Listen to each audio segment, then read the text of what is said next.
members. We didn't really have a position created, but the intent is to get them brought up to speed with the level of knowledge and experience. And so there's two positions that are an assistant, first to Steve and then one to Suzanne. And those are most likely, if those employees are moved into that, will end up moving into Steve and Suzanne's position.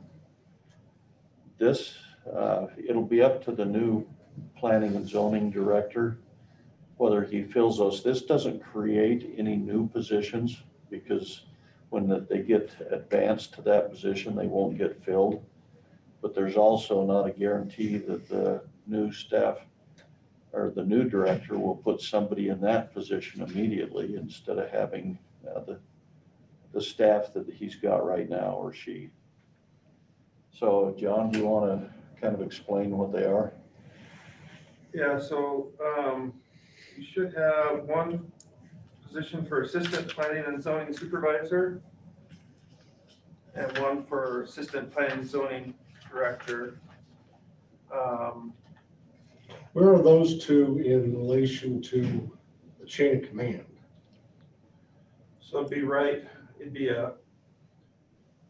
one would be right under Steve. Which one? The director, Okay. assistant planning and zoning director. The assistant planning and zoning supervisor would be directly under Suzanne. Okay, thank you. So these two Who is positions. under Steve? Yeah, so these two positions really are assistant positions.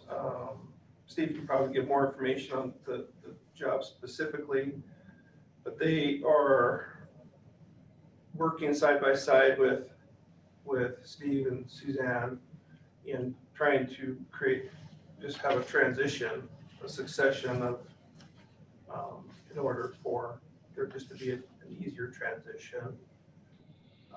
Steve, do you want to talk maybe more about the positions specifically? Yeah. Okay. Basically, what we're trying to do is get them to working level for experience in dealing with management, also within the department, doing some of the supervision for the other people in the department. We don't have that ability in their existing slot, but we need to give them some authority for that, and make sure that they move into it smoothly and understand the problems when dealing with management. I also want to beef up a lot more of the workload that we're doing so they get more experience on the other things within those departments, within the current positions. Want to get the one of them out, be more involved with the other agencies, be more directly involved with the cities and other jurisdictions in working with them. And the position for the assistant for Suzanne is she does a lot of the other work for budgeting and planning and payroll approval and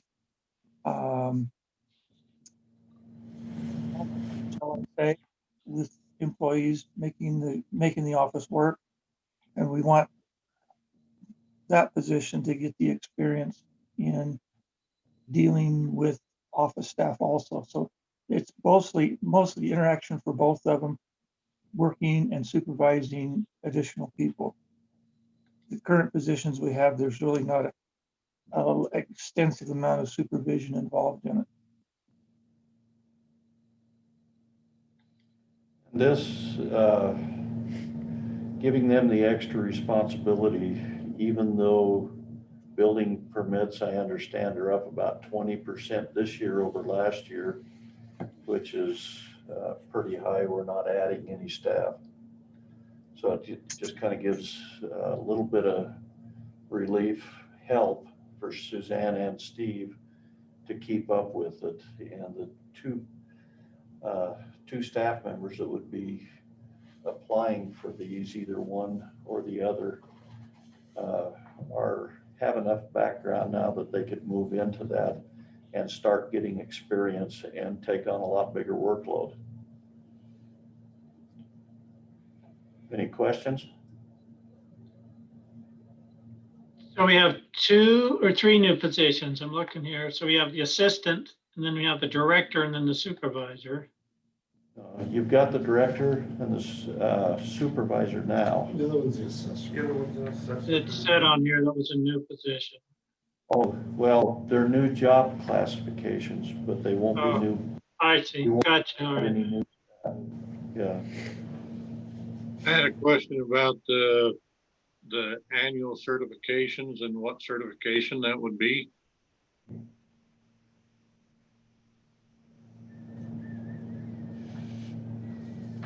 I don't think we have anything in there on annual certifications. Well, so on the assistant planning and zoning director, you're given 25% for a license certification.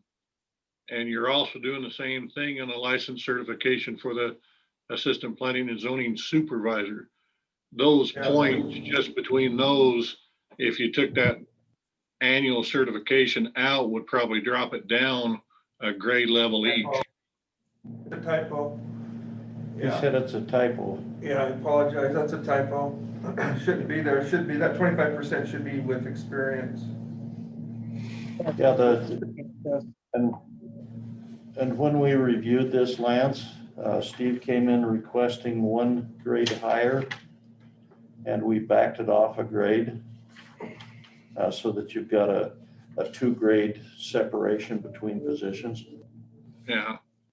Well, it's just 1 grade separation between positions now, right? Oh, but between, say, for example, the assistant supervisor and Suzanne's position now. So Suzanne is at grade 18? Yes. Okay.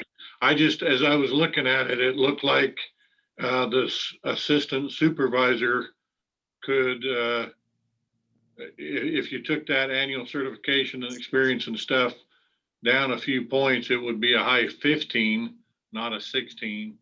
And the same with the assistant planning and zoning director. If you took that down a few points, it'd be a high 16, not a 17. The requirements in it is experience in that job position as far as qualification for this position. And those should have been in the experience level, not in the certification levels. Right, so if you change it to experience and out of the certification, the pay grade and everything still stays the same? Yeah, So if you did that, it would be very close to going to a 15 for the supervisor, because you wouldn't be at 25%. You would be at 20% max, right? But the experience line goes up, even though that one goes down. Yeah, I know. So, but on the experience level, you wouldn't have 25%, you'd have 20%.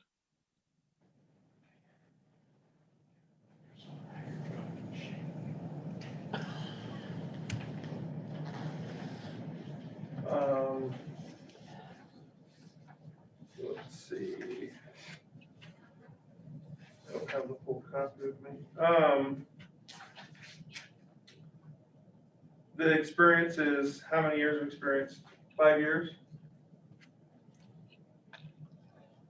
Yes. I don't have a full copy on my description. Yeah. So Yeah, it's 5 years.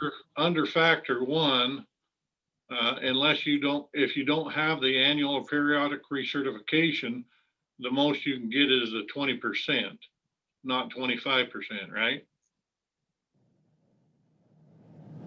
So the years of experience should be 5 years. You get, I think, 25% for years of experience, 5 years of experience. So you're requiring 5 years of experience before you get this job. Yes.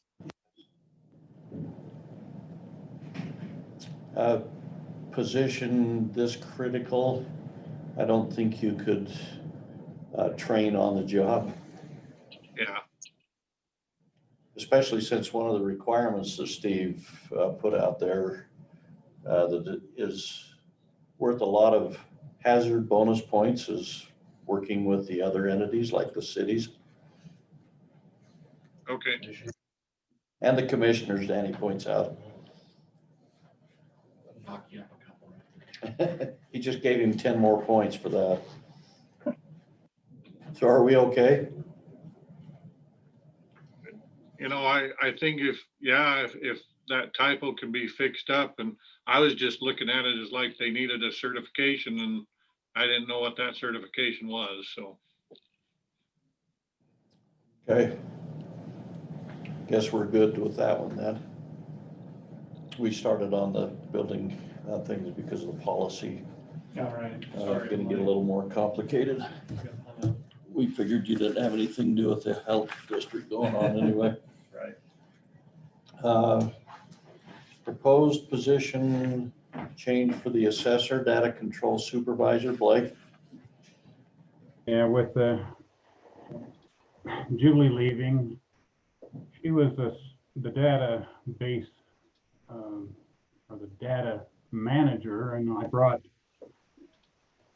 out an old form that we had here, an old job classification called the data control supervisor that I'd never used in the 25 years I've been here. We found it because the job that Julie had was unclassified. She was at will and decided that she had experience by the time she left, but the people that were below her that I would move into this position hadn't completed training through Julie. She didn't share as much as she needed to. So we found a position that was an old one that said it was a pay class 12. And basically I have Denise doing everything that the manager was doing. I'm calling her a supervisor over the other three people. It's a fairly technical job with a lot of stress and the possibility of some big problems if we don't get things right. And I felt like she deserved, when I readjusted some of what I thought she was doing, would put that as a pay class 13 rather than a 12. Which is what in comparison to what Julie was making. By the way, Blake never replaced Julie. So this is making a lead worker with one less person in the office. Julie was making 50-some thousand. This would probably put this girl in at the high 30s. Yeah, Julie's wages were $26 an hour. I have not looked up what 13 is, but 13 is pretty low for a supervisor. I think that's what Blake also has Caroline Nash at. Yeah. And I think she supervises quite a bit. Most of our supervisors are higher than that. So that's the question, is this the appropriate job description for what he's got his workers doing? Well, the question I've got, if you're comparing it to Carol Lee, this carries quite a bit more responsibility, at least from the functions that we work with the assessor's office on, because data is critical to just about everything we're trying to get done right now. You know, taxes, you know, all of our maps, building permits. I kind of feel like Penny does, this might be a little low for that particular position. Yeah, it probably is. I just felt uncomfortable of putting her in a position where she wasn't completely up to par in it yet.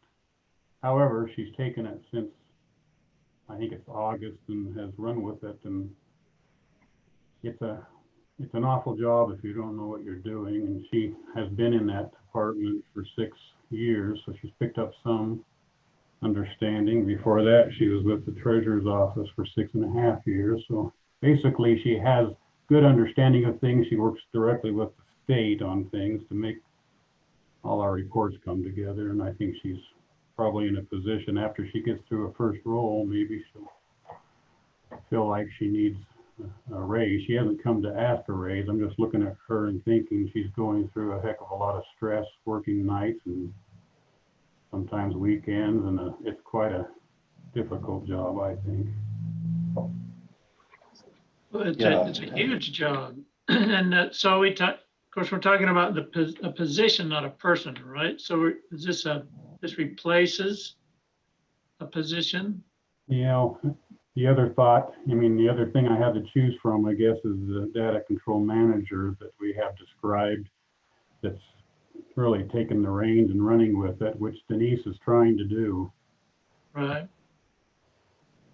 I just felt like the data control supervisor position at a 12 was probably too low. The 13 is probably going to be too low when she gets everything under her belt, but where she's actually doing that with the help of probably part of the treasurer's office and part of my people trying to help her through things, as well as the state. I wasn't sure whether to go for the total manager position. You guys might help me on that one, but I'm with Mark on this. It's not the person we're judging, but it's the position. And I think that position actually should come in at a higher level. yeah, I just know what they do for me. right. Could you change it to a manager at a higher grade, but, you put her lower on the scale? The raise is kind of up to you where you put them in that position, Yeah, I didn't see for this particular job in data, the only other step I found was just the data control manager, which was unclassified, so I wasn't quite sure what to do. You could And that's what rework Julie that. had, right, is the Yeah, manager? she was unclassified and she was the manager. Basically what Denise is working and doing, so Okay. I don't know what, All the way back from the Jerry Keel day, we just carried on as an unclassified. I'd like to see us go back to a classified manager position, because they don't necessarily, as a manager, need to be salaried. yeah, if it was going to a manager position, I'm assuming now it would probably be in a grade or pay class 15 or 16 over there, but I don't know. I haven't tried to really work that up. What's your thoughts? Well, we could, I guess, two things. We could relook at the points in the job description of the supervisor and either increase that, or we could do, look at the manager and look at that job description and also points in that as well. So we got two options really. Do you want to see a manager or a supervisor? It could be both. I mean, the manager's going to supervise anyway, so I don't know if we need the supervisor if we went to the manager.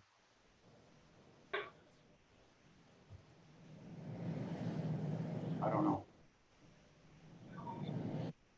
I think supervisor's a better word. Do you? Yep. Maybe let's go back and reevaluate all of the things she's doing and Find department managers at Walmart.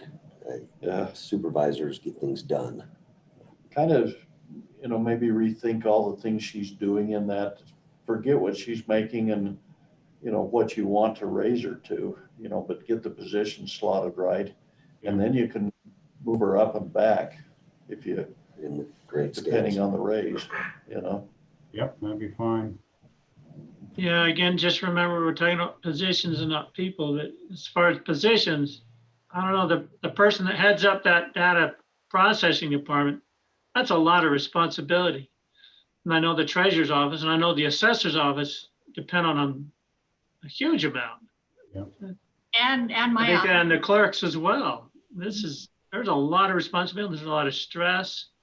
There's a lot of responsibility. So whatever you put that top position in, you need to rate them well.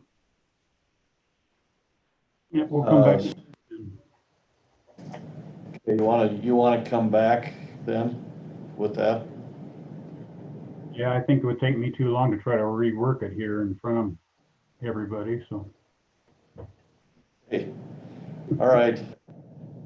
I know Roger was gonna say that you're not paying enough for a certain position. I would have proposed a position change today. Let me know when you're ever gonna say that a second time.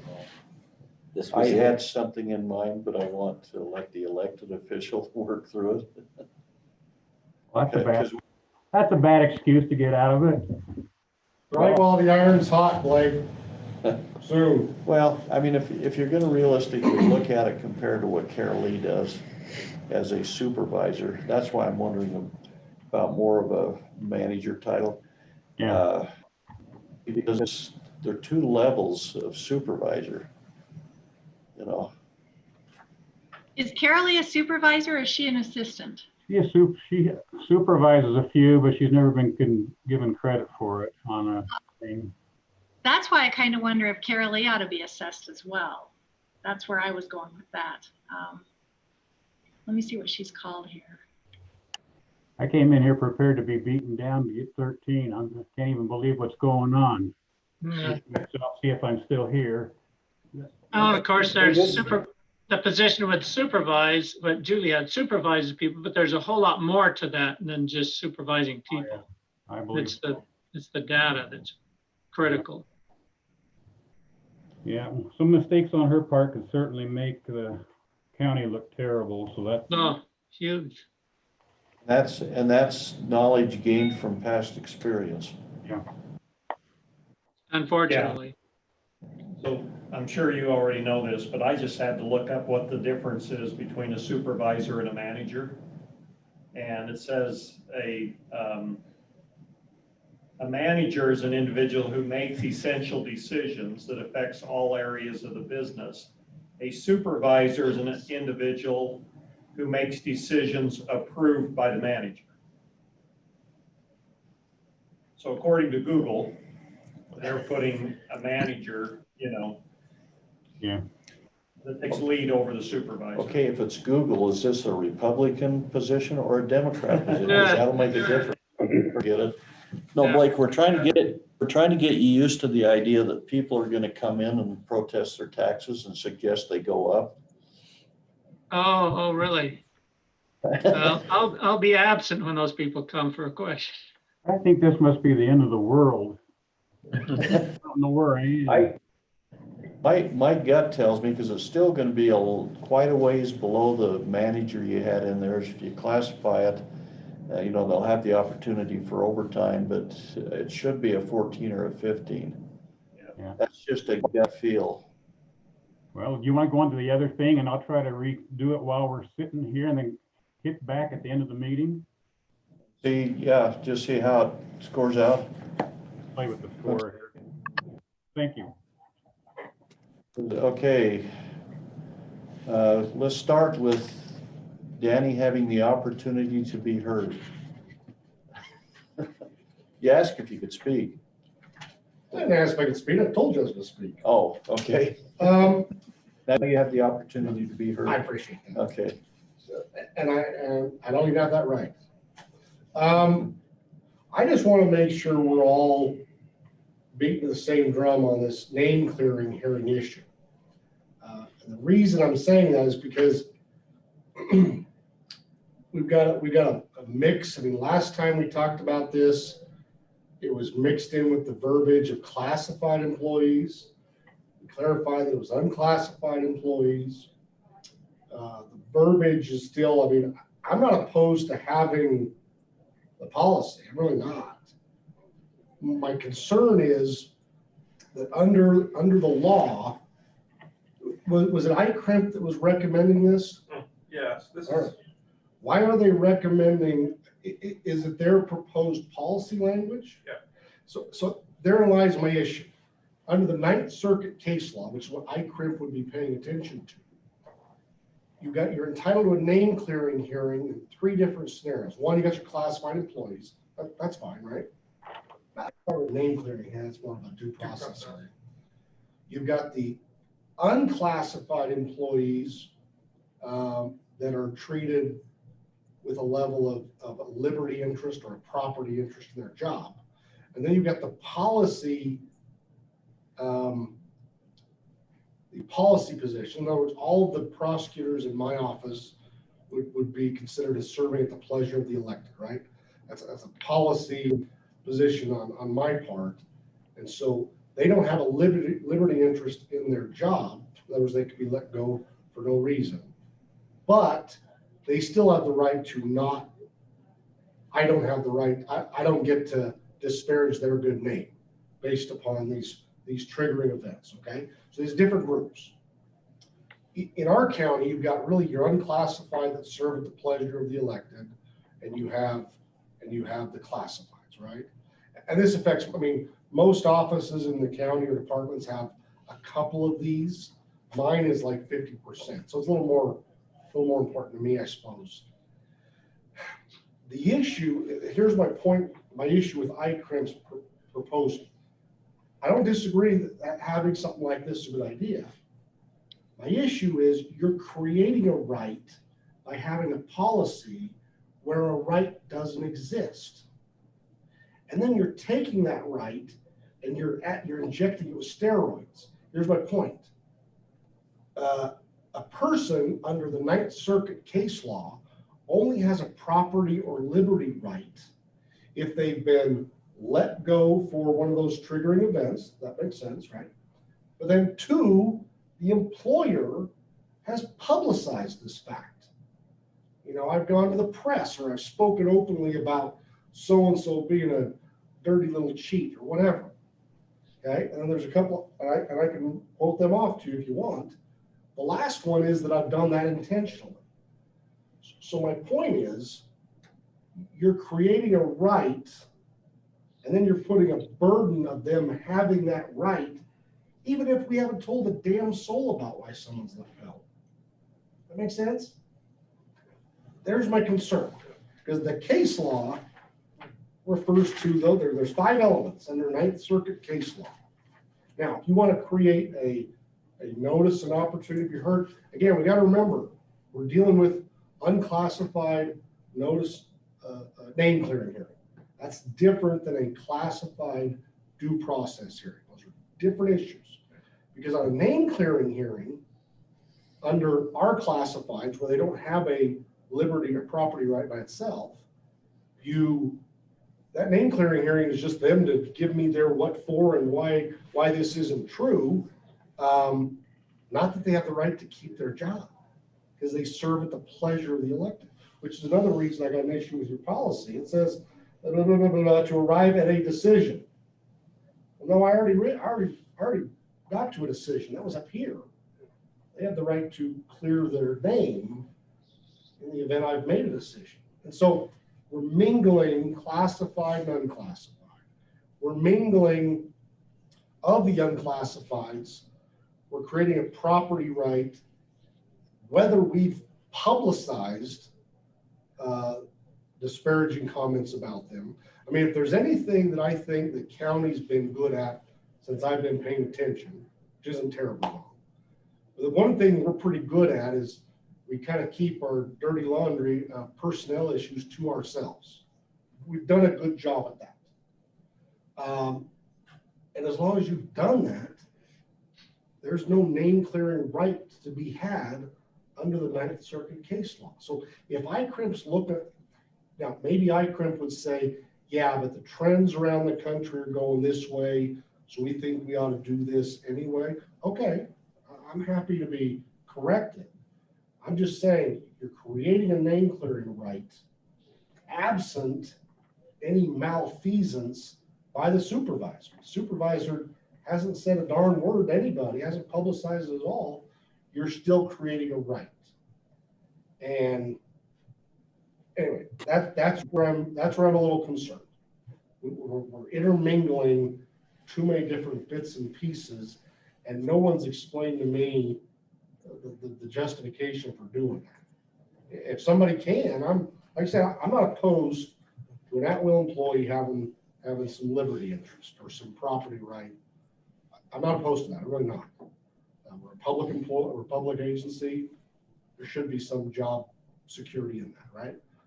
I just got to understand why we are, because legally, you're creating a situation where there wasn't liability before, but if you screw up on this process, now you've created liability.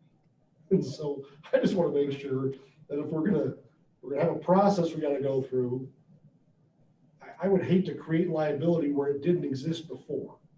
That doesn't seem like good policy to me. So if someone at ICRIM can explain why what I'm telling you is wrong and why this is a better approach, I'm all ears. I, for one, would adopt exactly what the Ninth Circuit has told us the right is, because that's the governing law. Under a 1983 civil rights claim, that's And that's what we had prior to putting this policy in, which was what? which was what the Ninth Circuit said. Well, I'm referring to unclassified here only. Only unclassifieds, because it was pretty much at will, can be dismissed without giving a reason, without cause. Which you still can do. Correct, but this, I think, when did we put this policy in? About a year or two ago? 2019. So Yeah, about 2 years ago, This at year's the back. request of Morgan Hendricks. The sheriff's office only has, what have you got, Sam? One unclassified? two. I have two unclassifieds right now. Yeah. I And just reluctantly went along with that before. I don't agree with it. I would prefer to see us just go back to that and do away with the name clearing. just to inject really quickly, I'm not sure what the nuance is here, but the time I got involved as a captain with a name clearing hearing was we were running the contract there at the crisis center for the security, and one of the Madison County deputies had gotten in trouble at his job up there. And so we terminated his appointment at the crisis center as well, because he has to be in good standing with his agency. And when that happened, I was directed to notify him that he had the opportunity for a name clearing hearing. And he was not a unclassified employee. So I'm not sure if there's a nuance being missed here, or if there is a legal opinion that we're unaware of. But basically, I had to send that individual a letter that said, you have the opportunity for a name clearing hearing. And then I had to direct him towards our human resources as a part-time employee. And I could probably dig those documents up, but that's the only time I've been engaged in that process. So I'm not sure what Morgan was thinking, but if the prosecutor's position is this is basically, we're giving them a right that they don't have as classified employees, then I would think we would want to roll that back.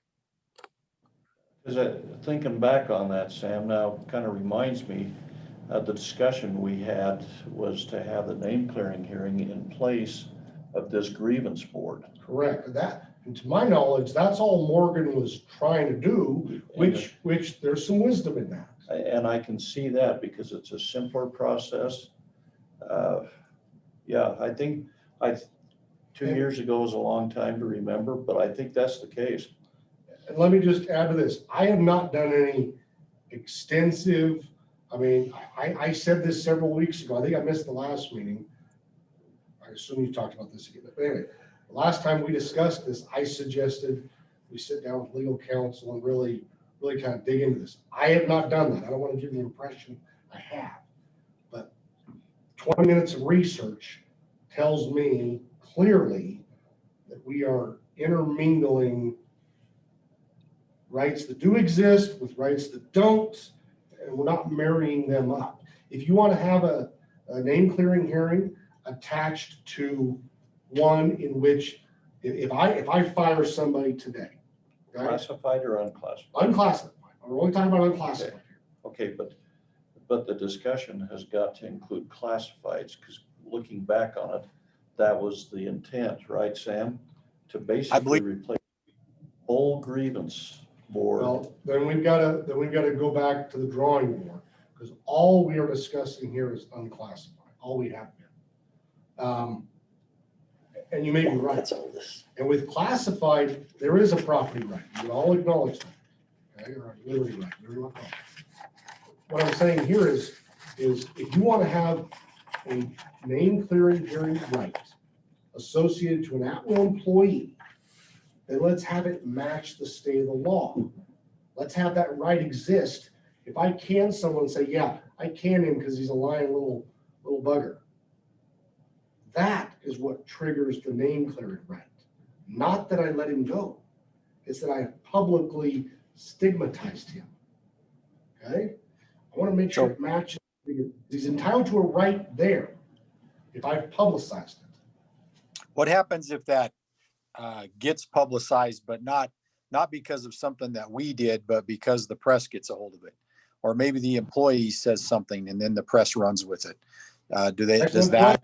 It has to be publicly disseminated by the employer or by the supervisor or by the the party that canned him. And it has to be done intentionally by me. So if the press got a hold of it because of some public records request that had it on it, we're not guilty of being the ones to disseminate that information. If the employee disseminates it, we're not the ones that have publicly stigmatized this employee. Again, I just want to make sure that the right we're creating matches the right that's recognized by the court. So if you look down to the next policy, it's exactly that, eliminating the grievance procedure. And I thought we were just going to replace that grievance procedure with this name clearing hearing. Maybe the simplest way is to write it so it does that, but leaves the unclassifieds out of it. Again, I'm not opposed to having unclassified in it as long as it matches, because again, you're creating more of a right in this policy than what the courts recognize. And if we create that right policy-wise, it's a right that exists. The court will acknowledge that right. So can you write it so that Absolutely. it includes those 3 triggers is the only reason that it would apply? Exactly. You can write it exactly what the courts recognize. Here's my suggestion. As I realize we've been kicking this thing around forever, and John is like, we're gonna get some of these off my desk. And I appreciate that. But let's not fumble through it. You got a couple things going on. This is a policy discussion here. And I'm really giving you more policy than law, and I talk a lot, I'm sorry. But you need a legal opinion too. I haven't heard us get that yet. We talked to Scott a little bit, but you talked to him in legal counsel and it's just kind of been brought up as a chit chat. I've never seen anyone research the issue. I've never seen anybody, and God bless Morgan, I mean, he was wonderful, but he would go to the nth degree to protect the entity of the sheriff's office, which is a good thing. I understand, but I'd prefer we just follow the law. That seems to be a better place from my perspective. Especially when, like I said, the screwing up of it creates more liability than having done nothing. Well, why don't, we'll get Scott maybe next week, if that's okay with everybody, go through and rework it, because I think it could be incorporated into that's what I want to ask Scott about. Just incorporated into the classifieds in place of the grievance procedure and leave everything else the way it's been for as long as I've been here. Because we've never terminated an at-will employee and had a problem. Well, I would go along with that. It's one of those, if it ain't broke, don't fix it. Or fix it until it is. My Yeah, suggestion right. is, Yeah, that's what Road and Bridge does. Oh, really? my suggestion Yeah. is change the classified employee to incorporate this stuff, which is really what ICRIP wants. And then on top of that, go ahead and put a section 2 for at-will employees, and that they're entitled to a name clearing hearing upon the triggering of these events, and have it be those events that are recognized by the courts. Because the courts are already, they're entitled to a name clearing hearing, whether we have it in policy or not, if those elements are met in a court proceeding. So we just as well put it in policy. I just don't want to put more in policy than we need to for that. Well, come to legal counsel next Tuesday and we'll, I've been here yesterday, but nobody told me it was canceled. oh, We forgot. cancel it because we're all in Boise. Did you forget I felt, no one told me. that we're all in Boise? I did not forget. You're supposed to be there. Who was supposed to be where? You were. The ISC conference. I was invited. You were too. It's virtual this year. Anyway. Okay, if that's okay, we'll go ahead. John's jumped on the make fun of Danny now. Oh, I John, keep telling Roger, how come we have so many meetings if we're all in Boise at the ICRIMS? Yeah, all right. Roger's a quick, or John's a Yeah, quick he's a learner. quick study. Yeah. So this opportunity you heard just really was just upon ICRIM's recommendation that we adopt there. And I don't understand from them So- under what circumstance, classified, unclassified, if they're creating, and this is a great conversation to have, for you to have with them, because we'll have a legal discussion Yeah. from Scott. And then we'll have a policy discussion, but we're having a policy discussion here before we know what the damn law says. And that just is backwards to me. If ICRIM's like, look, let's do more than what the law says, and here's why, this body may say, okay, that's good policy, let's do that. But we're acting as pro se litigants, so, I mean, we're acting as if we're attorneys. I assume you're making fun of me somewhere there. I'm not giving you. Just assuming. By the way, I did look at the website, and the employee handbook that's on the website does not have section 713. That's comforting. So it's already been, hasn't been added? So it hasn't been added? On the website, it's not there.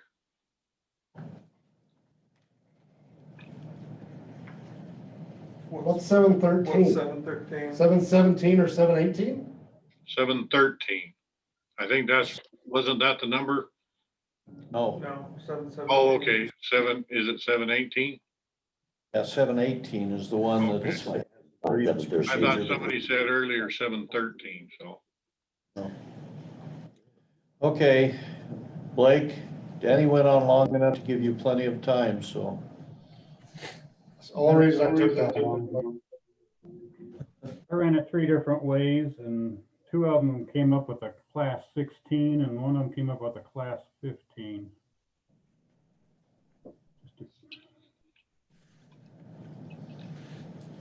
So go to the bottom end, 16. What's your gut feel? It's probably really a class 16.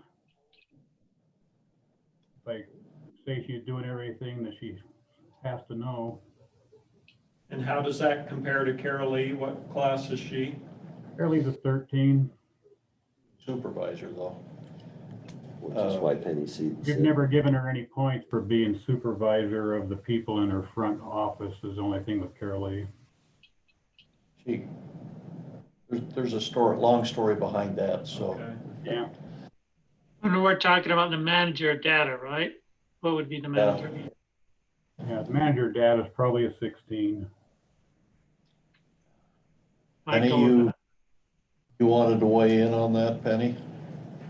Well, I agree. I mean, I know what Julie was making, and yeah, she was more up in the pay scale, but I feel like 16 for a supervisor of that office that we rely on so heavily is not out of the question.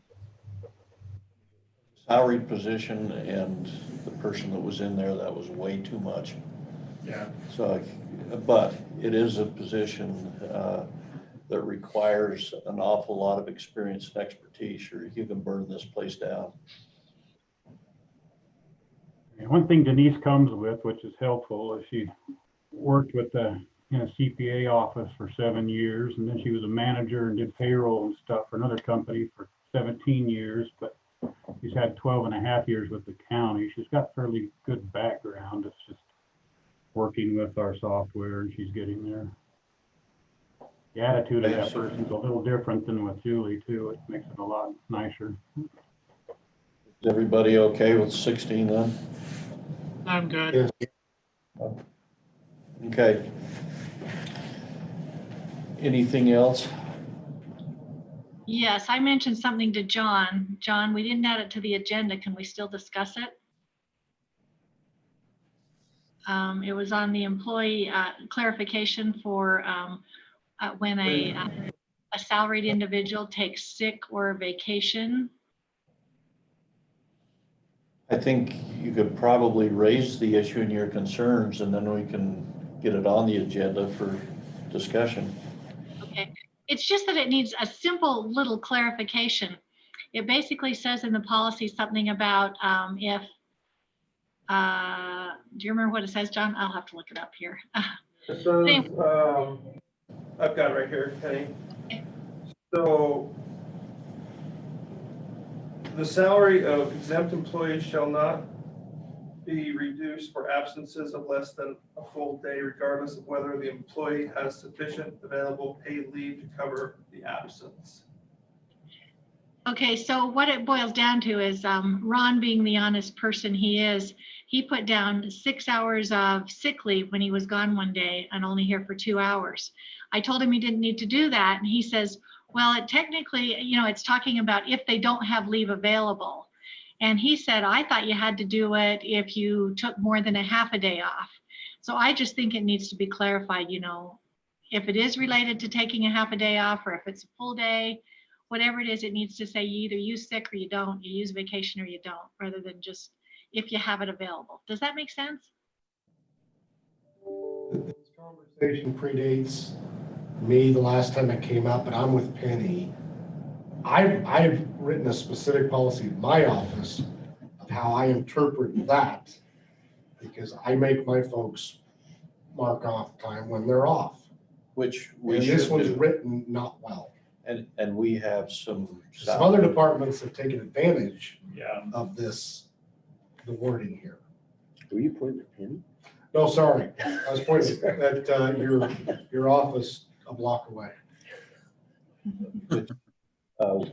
Is a good reason to clarify it. Yeah. Why don't you get together with John and your policy and just see how. Okay, just a little bit more. Penny, I guess I want to hear from the group collectively, because if this doesn't have legs, then fine. But I'm of the opinion that if you're gone, I mean, look, my class, my salaried, they can flex all over because they're on call, they work late, they work weekends, so they flex all over the place. But if Joe taxpayer's not getting his 40 hours out of that individual because of 2 hours here or 3 hours there, I require them to mark that down within their own level of professional honesty. That's how it's handled in my office. Collectively, do we agree on this? I haven't been doing that because it was my understanding that if they only took part of a day off, that they didn't have to. But it makes sense that it would be flex time rather than total vacation, because what it is giving them more leave. Well, you would in effect be, as long as somebody shows up for an hour in the morning, they have to work an hour a day and get their full paycheck, and the boss can't do it. And build That up, is just, and build up an awful lot of leave That to is be paid out of ridiculous. retirement. Yeah. There you go. I can't fathom that being what we meant. No, I think that's probably a good point. I've been Yeah. frustrated with how to manage that in 2 or 3 areas that are under us. So It would let's be- work it on would that. Let's work on that. And then we'll get together with Scott and Danny and kind of work over this other policy. Yeah, I'll get together with John right after this. We'll get some to-dos going on both these things. I just want to make sure I understood the will of the collective. Okay. I guess you guys are the collective. Our computer's wanting to restart. I just assumed that was Ruby's. Is that this one? I guess. Oh, all right. We done? Yep. We done. Okay. Thanks, everybody. No. Thanks, Blake. Thank you.